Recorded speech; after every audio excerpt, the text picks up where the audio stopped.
Shalom, Bapak Ibu dan saudara-saudari yang dikasihi Tuhan Yesus. Saat ini kita masuk minggu keempat sesudah Paskah, Minggu Kantat. Nyanyikanlah nyanyian baru bagi Tuhan, sebab Ia melakukan perbuatan-perbuatan yang ajaib. Bapak, Ibu, dan saudara-saudari yang dikasihi Tuhan Yesus, pasti kita semua yang di rumah sudah menyiapkan Alkitab kita masing-masing. Firman Tuhan pada hari ini kita akan baca dari 2 Tawarik pasal yang kelima, ayat 2 hingga ayat yang ke-14. Mari kita baca bersama-sama firman Tuhan ini. Pada waktu itu Salomo menyuruh para tua-tua Israel dan semua kepala suku, para pemimpin puak orang Israel berkumpul di Yerusalem untuk mengangkut tabut perjanjian Tuhan dari kota Daud, yaitu Sion. Maka pada hari raya di bulan ke-7 berkumpullah di hadapan raja semua orang Israel. Setelah semua tua-tua orang Israel datang, maka orang-orang Lewi mengangkat tabut itu. Mereka mengangkut tabut itu dan kemah pertemuan dan segala barang kudus yang ada dalam kemah itu. Semuanya itu diangkut oleh imam-imam dan orang-orang Lewi. Tetapi Raja Salomo dan segenap umat Israel yang sudah berkumpul di hadapannya berdiri di depan tabut itu dan mempersembahkan kambing domba dan lembu sapi yang tidak terhitung dan tidak terbilang banyaknya. Kemudian imam-imam membawa tabut perjanjian Tuhan itu ke tempatnya di ruang belakang rumah itu, di tempat Maha Kudus, tepat di bawah sayap kerup-kerup. Jadi kerup-kerup itu mengembangkan kedua sayapnya di atas tempat tabut itu, sehingga kerup-kerup itu menudungi tabut serta kayu-kayu pengusungnya dari atas. Kayu-kayu pengusung itu demikian panjangnya, sehingga ujungnya kelihatan dari tempat kudus yang di depan ruang belakang itu, tetapi tidak kelihatan dari luar. Dan disitulah tempatnya sampai hari ini. Dalam tabut itu tidak ada apa-apa selain dari kedua loh yang ditaruh Musa ke dalamnya di gunung Horeb. Ketika Tuhan mengikat perjanjian dengan orang Israel pada waktu perjalanan mereka keluar dari Mesir. Lalu para imam keluar dari tempat kudus. Para imam yang ada pada waktu itu semuanya telah menguduskan diri lepas dari giliran rombongan masing-masing. Demikian pula para penyanyi orang Lewi semuanya hadir, yakni Asaf, Heman, Yedutun, beserta anak-anak dan saudara-saudaranya. Mereka berdiri di sebelah timur mezbah, berpakaian lenan halus dan dengan ceracap, gambus dan kecapinya bersama-sama 120 imam peniup nafiri. Lalu para peniup nafiri dan para penyanyi itu serentak memperdengarkan paduan suaranya untuk menyanyikan puji-pujian dan syukur kepada Tuhan. Mereka menyaringkan suara dengan nafiri, ceracap dan alat-alat musik sambil memuji Tuhan dengan ucapan, sebab Ia baik, bahwasanya untuk selama-lamanya kasih setianya. Pada ketika itu, rumah itu, yakni rumah Tuhan, dipenuhi awan. Sehingga imam-imam itu tidak tahan berdiri untuk menyelenggarakan kebaktian oleh karena awan itu, sebab kemuliaan Tuhan memenuhi rumah Allah. Amin. Bapak, Ibu, dan saudara-saudari yang dikasihi Tuhan Yesus, nyanyian merupakan ungkapan isi hati. Ada berbagai jenis nyanyian di dunia ini. Segala hal yang terjadi bisa diekspresikan melalui nyanyian.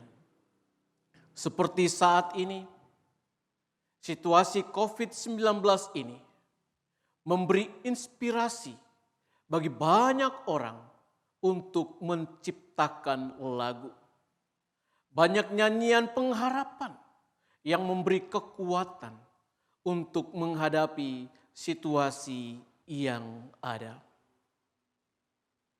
Dalam bacaan Mazmur minggu ini, Daud mengajak kita menyanyikan nyanyian baru bagi Tuhan, sebab ia telah melakukan perbuatan-perbuatan yang ajaib dalam hidup kita. Pujian juga dinaikkan ketika Salomo memberikan tempat pada tabut Tuhan dalam penabisan bait Allah. Bapak, Ibu, dan saudara-saudari yang dikasihi Tuhan Yesus, tabut perjanjian juga disebut tabut hukum Allah atau tabut Allah. Tabut merupakan wadah yang digambarkan dalam Alkitab berisi loh-loh batu di mana tertulis 10 perintah Allah, tongkat Harun, dan roti mana. Tabut perjanjian merupakan tempat di mana Allah bertemu dengan umatnya. Selain itu juga merupakan tanda kehadiran Allah di antara umat Israel. Di zaman sebelum Salomo, tabut perjanjian diletakkan di tempat yang berpindah-pindah. Seperti saat zaman Musa, Israel sedang berjalan di padang gurun selama 40 tahun. Selama mereka berpindah-pindah, tabut Tuhan juga berpindah-pindah. Pada zaman Salomo, tabut Tuhan berada di tempat yang tetap.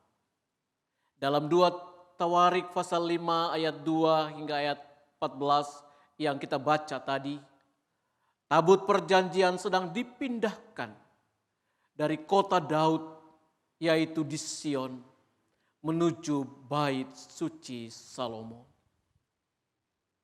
Pada hari itu, kepala pemimpin suku Israel, termasuk seluruh rakyat, menghadiri pentabisan bait suci. Di hadapan tabut Tuhan, Salomo dan seluruh umat Israel mempersembahkan korban kambing domba dan lembu sapi yang tidak terhitung banyaknya kepada Tuhan. Kemudian para imam mulai menguduskan dirinya. Para penyanyi serta pemusik memakai pakaian lenan halus. Lalu dengan serempak mereka menaikkan pujian bagi Tuhan dengan berkata, sebab Ia baik, bahwasanya untuk selama-lamanya kasih setianya. Di dalam 2 Tawarik pasal 5 ayat 13. Lalu kemudian awan kemuliaan Tuhan memenuhi bait suci Salomo. Tuhan memperhatikan doa dan persembahan korban Salomo dan umat Israel, yang mengirim api dari langit dan kemuliaannya memenuhi bait Allah itu. Sebuah perkumpulan raya berlangsung selama 23 hari. Kesempatan Salomo dan umat mengalami kedekatan dengan Tuhan. Bapak, Ibu, dan saudara-saudari yang dikasihi Tuhan Yesus, ada dua hal yang dapat mendorong terjadinya awan kemuliaan Tuhan memenuhi bait Salomo. Yang pertama, Salomo memberi yang terbaik untuk Tuhan. Salomo dan seluruh umat Israel mempersembahkan korban bakaran dan puji-pujian kepada Tuhan. Mereka menghormati dan memuliakan Tuhan dengan membawa persembahan yang terbaik bagi Tuhan. Dalam memberikan yang terbaik ini, para imam menguduskan diri dan para penyanyi berpakaian lenan halus. Kekudusan merupakan hal yang disukai Tuhan, sebab Tuhan kita adalah Tuhan yang kudus. Lenan halus yang dipakai orang Lewi merupakan simbol dari perbuatan yang benar dari orang-orang kudus. Hidup dalam kekudusan sangat penting dalam hidup kita saat ini. Banyak tantangan yang dapat menjauhkan kita dari kekudusan. Banyak godaan yang membuat kita jatuh dalam dosa. Kita harus mampu melawan semua godaan sehingga Tuhan memulihkan hidup kita. Tanpa kekudusan, kita tidak akan pernah melihat perkara-perkara besar dinyatakan dalam hidup kita. Dalam kehidupan kita sangat penting mempertahankan hidup kudus dalam kata-kata, perbuatan, dan pikiran. Yang kedua, ada puji-pujian yang dinaikkan kepada Allah. Dalam ibadah Israel, ada kelompok yang secara khusus dipimpin, dipilih oleh Tuhan untuk melayani pujian, yaitu orang Lewi. Dalam penabisan bait Allah ini pun mereka melayani pujian. Pujian merupakan unsur yang sangat penting dalam ibadah. Umat Tuhan dihantar pada hadirat Tuhan melalui pujian.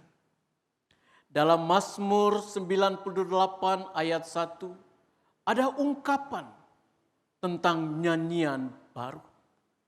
Yang dimaksud dengan nyanyian baru adalah hidup yang baru, hidup yang bersyukur, hidup yang hanya percaya kepada karya keselamatan Allah. Apa yang disyukuri oleh Israel? Bila kita melihat ke sejarah Israel, dua perkara besar dalam kehidupan umat dalam perjanjian lama adalah keluarnya mereka dari tanah Mesir dan kepulangan mereka dari tanah pembuangan. Kedua hal ini merupakan tindakan penyelamatan yang bertujuan agar kuasa Allah menjadi nyata di seluruh bumi. Allah telah melakukan perkara-perkara besar dan telah menunjukkan kasih setianya kepada Israel. Bapak, Ibu, dan saudara-saudari yang dikasihi Tuhan Yesus, Allah hadir ketika kita memberi yang terbaik baginya. Dan ketika kita menaikkan pujian baginya. Karena itu, dalam keadaan apapun, tetaplah memberi yang terbaik dan menyanyi untuk kemuliaannya. Hadapi segala sesuatu dengan hati yang gembira, sebab hati yang gembira adalah obat yang manjur. Tetap bersukacita, Tuhan Yesus memberkati kita semua. Amin.